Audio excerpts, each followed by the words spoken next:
నమస్కారం. మీరందరూ బాగానే ఉన్నారని ఆశిస్తున్నాను. ఈరోజు మనం ఆర్థిక వ్యవస్థలో క్రెడిట్ గురించి నేర్చుకోబోతున్నాం. భారతదేశంలో క్రెడిట్ వ్యవస్థ ఎలా పనిచేస్తుందో అర్థం చేసుకునే ముందు, క్రెడిట్ అనేది ప్రజలకు డబ్బు లభ్యత. ఆర్థిక వ్యవస్థ తగినది. సిస్టమ్ ఎలా పనిచేస్తుంది? వ్యవస్థ అంటే వ్యక్తుల సమూహంతో పరస్పర అనుసంధానం. పాఠం యొక్క ప్రధాన ఇతివృత్తం: డిపాజిట్లు మరియు రుణాలు ఎలా పనిచేస్తాయి మరియు ప్రజలకు రుణాలు ఎందుకు అవసరం? క్రెడిట్ సిస్టమ్ ఎలా పనిచేస్తుందో చూద్దాం. అభ్యాస ఫలితాలు: బ్యాంకు డిపాజిట్లు డబ్బు. బ్యాంకుల రుణ కార్యకలాపాలు: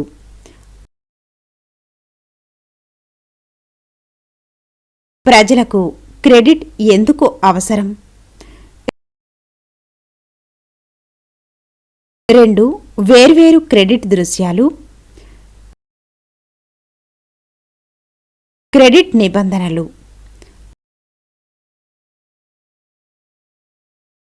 అధికారిక మరియు అనధికారిక క్రెడిట్.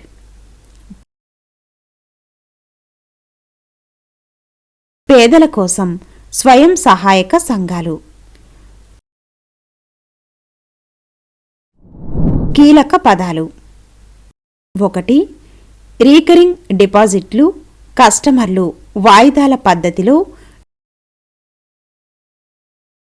డబ్బును పెట్టుబడి పెట్టగల ఒక రకమైన టర్మ్ డిపాజిట్.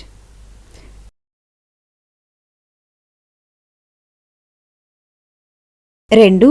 గిడ్డంగి. ముడి పదార్థాలు లేదా తయారు చేసిన వస్తువులు నిల్వ చేయబడే పెద్ద భవనం.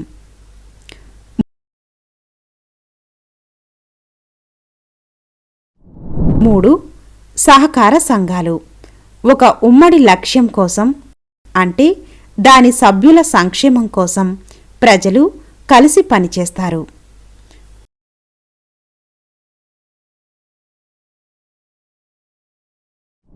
4. స్వావలంబన. తనను తాను లేదా తనను తాను చూసుకోగలడు. 5. అనిశ్చితులు.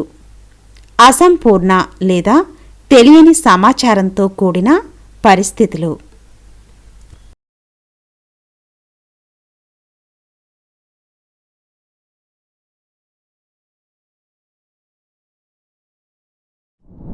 ఆరు, అనుషంగిక.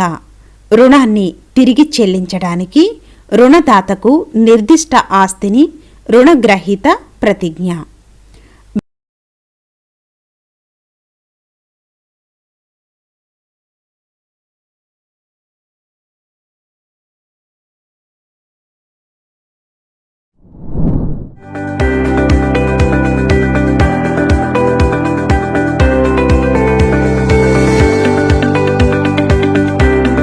బ్యాంకు డిపాజిట్లు డబ్బు.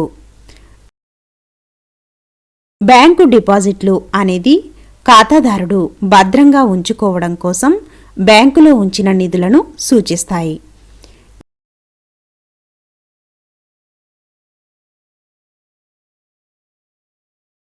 ఈ నిధులకు బ్యాంకులు బాధ్యత వహిస్తాయి మరియు వాటిని ఇతర ప్రాంతాలలో పెట్టుబడి పెట్టడానికి ఉపయోగించవచ్చు. వివిధ ఖాతా రకాల ద్వారా కస్టమర్లు ఏ సమయంలోనైనా డబ్బును యాక్సెస్ చేయగలరు.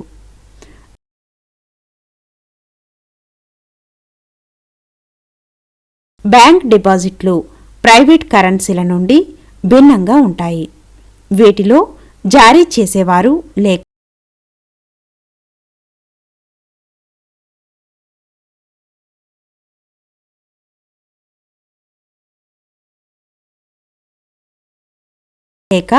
స్థానిక కరెన్సీతో మారకం రేటు సెట్ చేయబడదు. భారతదేశంలో రికరింగ్ డిపాజిట్లు, ఫిక్స్డ్ డిపాజిట్లు, సేవింగ్స్ ఖాతాలు మరియు కరెంట్ ఖాతాలు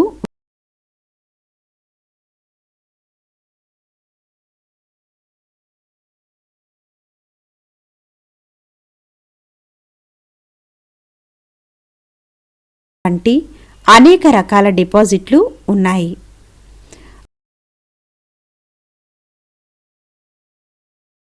బ్యాంకుల రుణ కార్యకలాపాలు క్రింది విధంగా ఉన్నాయి.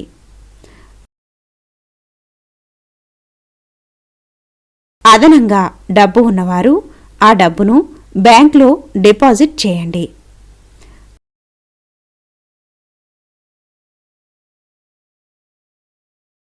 బ్యాంకు వారికి 1% వడ్డీ రేటును అందిస్తుంది.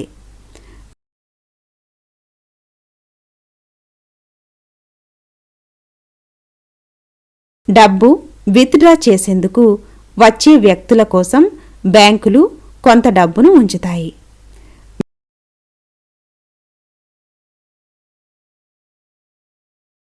మిగిలిన డబ్బు అవసరమైన వ్యక్తులకు రుణాలు ఇవ్వడానికి ఉపయోగించబడుతుంది.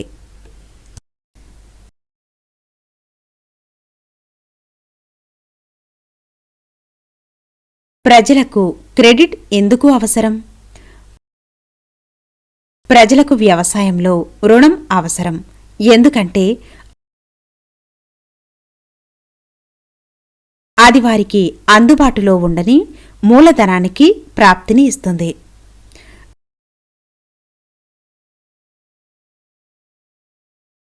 రైతులకు వారి ఉత్పాదకత మరియు ఆదాయాన్ని మెరుగుపరచడానికి ఇన్పుట్లు, పరికరాలు,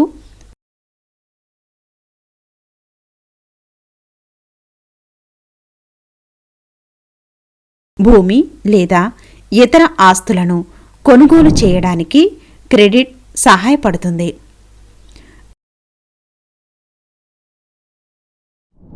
రైతులు తమ పంటలు లేదా పశువులను ప్రభావితం చేసే ప్రమాదాలు, అనిశ్చితులు మరియు అత్యవసర పరిస్థితులను ఎదుర్కోవడానికి కూడా క్రెడిట్ సహాయం చేస్తుంది.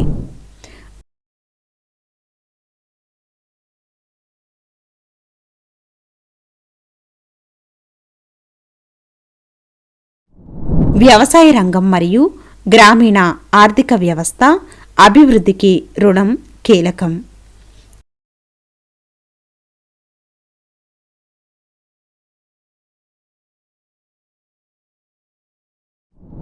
ఇల్లు లేదా కారు కొనుగోలుతో సహా అనేక కారణాల వల్ల ప్రజలకు క్రెడిట్ అవసరం.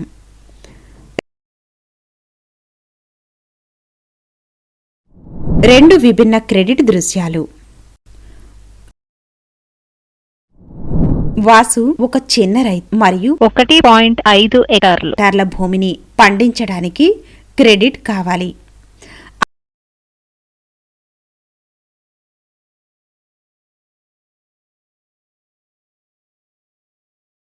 అతను అనేక సంవత్సరాల పాటు గ్రామ రైతు నుండి 3% నెలవారీ వడ్డీకి సంవత్సరానికి 36% రుణం పొందాడు.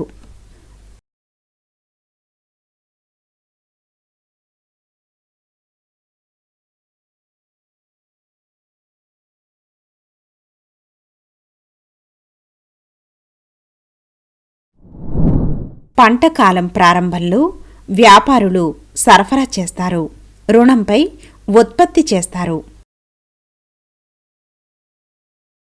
మరియు పంటలు కోతకు సిద్ధంగా ఉన్నప్పుడు తిరిగి చెల్లిస్తారు.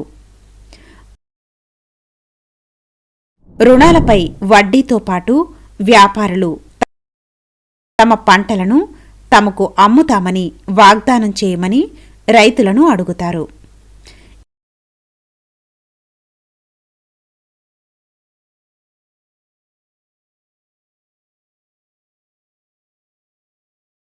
ఈ విధంగా విక్రేత డబ్బు వెంటనే తిరిగి చెల్లించబడుతుందని హామీ ఇవ్వవచ్చు.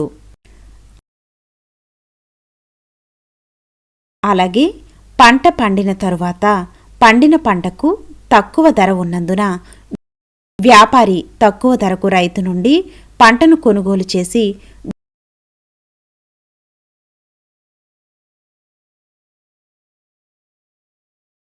ధరలు పెరిగినప్పుడు విక్రయించడం ద్వారా లాభపడవచ్చు. అరుణ్ ఒక రైతు మరియు అతనికి 7 హెక్టార్ల భూమి ఉంది.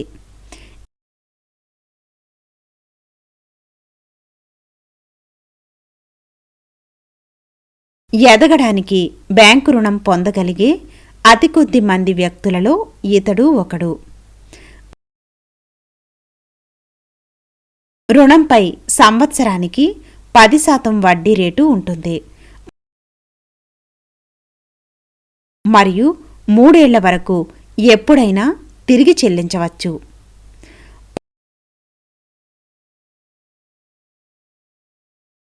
పంట పండిన తరువాత అప్పు తీర్చడానికి పండిన పంటలో కొంత భాగాన్ని అమ్మాలని అరుణ్ ప్లాన్ చేస్తాడు.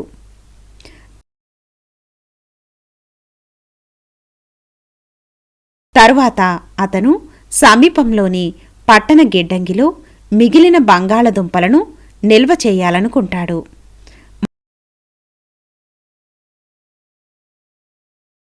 మరియు కొత్త రుణం కోసం బ్యాంకుకు దరఖాస్తు చేయడానికి కోల్డ్ స్టోరేజీ రసీదులను ఉపయోగించాలనుకుంటున్నాడు.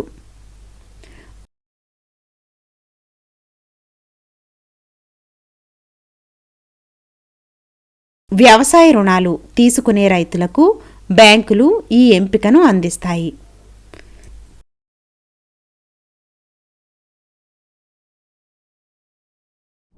క్రెడిట్ నిబంధనలు. వడ్డీ రేటు, అనుషంగిక, డాక్యుమెంటేషన్ అవసరం.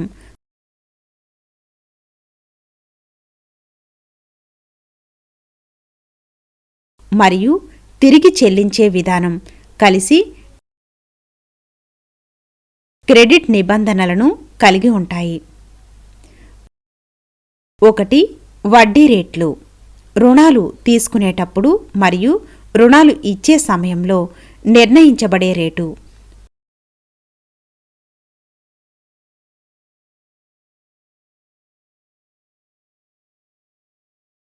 వడ్డీ రేటు డాక్యుమెంట్లో పేర్కొనబడింది. 2. పూచీకత్తు. ఇది రుణగ్రహీత ఇల్లు, దుకాణం, ఆస్తి మొదలైన వాటిని కలిగి ఉన్న ఆస్తి.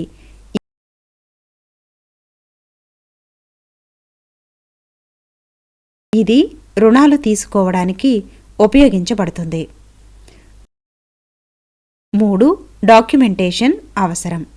రుణగ్రహీతలు రుణం ఇచ్చే ముందు ఉపాధి రికార్డు మరియు రుణగ్రహీత సంపాదించిన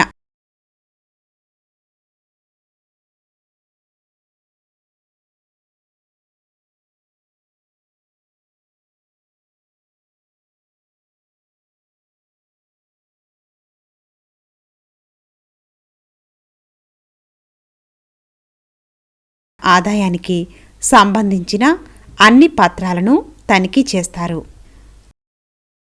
4. చెల్లింపు విధానం. ఇది రుణాన్ని తిరిగి చెల్లించాల్సిన వ్యవధి. దీర్ఘకాలిక రుణాలను 12 నెలలు,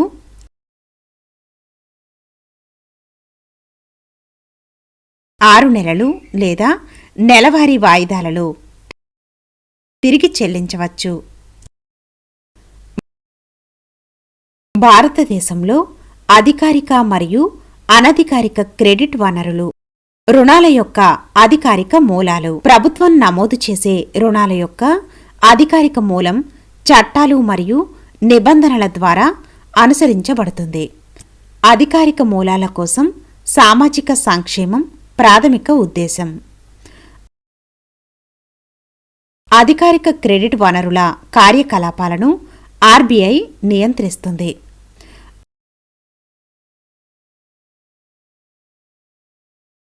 అధికారిక వనరులు సాధారణంగా తక్కువ వడ్డీ రేట్లను వసూలు చేస్తాయి. ఉదాహరణలు బ్యాంకులు మరియు సహకార సంఘాలు. రుణాల యొక్క అనధికారిక మూలం. అనధికారిక మూలాల్లో సాధారణంగా ప్రభుత్వ నియంత్రణకు మించిన అన్ని చిన్న మరియు చెల్లాచెదురుగా ఉన్న యూనిట్లు ఉంటాయి. అవి తప్పనిసరిగా దాని చట్టాలు మరియు నిబంధనలకు కట్టుబడి ఉండాలి. అనధికారిక మూలాల కోసం లాభదాయకత ప్రాథమిక ఉద్దేశం. అనధికారిక మూలాల్లో క్రెడిట్ కార్యకలాపాలను ఏ సంస్థ నియంత్రించదు.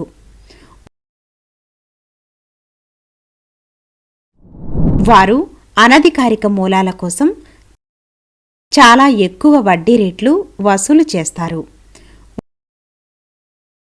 ఉదాహరణలు మనీ లెండర్లు, వ్యాపారులు, కార్మికులు, బంధువులు మరియు స్నేహితులు మొదలైనవి. పేదల కోసం స్వయం సహాయక సంఘాలు. స్వయం సహాయక బృందాల వెనుక ఉన్న ఆలోచన గ్రామీణ పేదలను, ప్రత్యేకించి మహిళలను చిన్న సమూహాలుగా ఏర్పాటు చేసి వారి పొదుపును సమీకరించడం.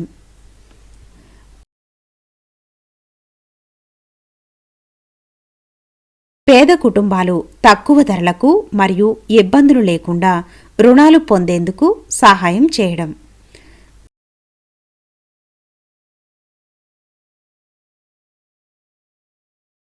సభ్యులకు స్వయం ఉపాధి అవకాశాలను కల్పించడం. ఉదాహరణ విత్తనాలు, ఎరువులు, ముడిసరుకు కొనుగోలు కోసం కుట్టు మిషన్లు, చేనేత మగ్గాలు, పశువులు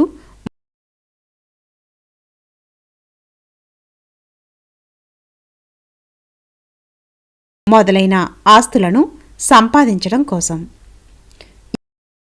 ఈ గ్రూపులు మహిళలను ఆర్థికంగా స్వావలంబనగా మార్చేందుకు ఉద్దేశించబడ్డాయి.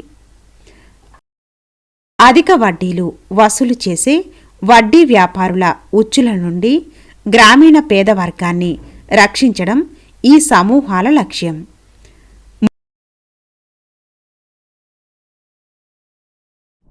ముగింపు. మూలధన సంచితం ఆవిష్కరణ మరియు ఉత్పాదకతను సులభతరం చేయడం ద్వారా క్రెడిట్ ఆర్థిక వృద్ధిని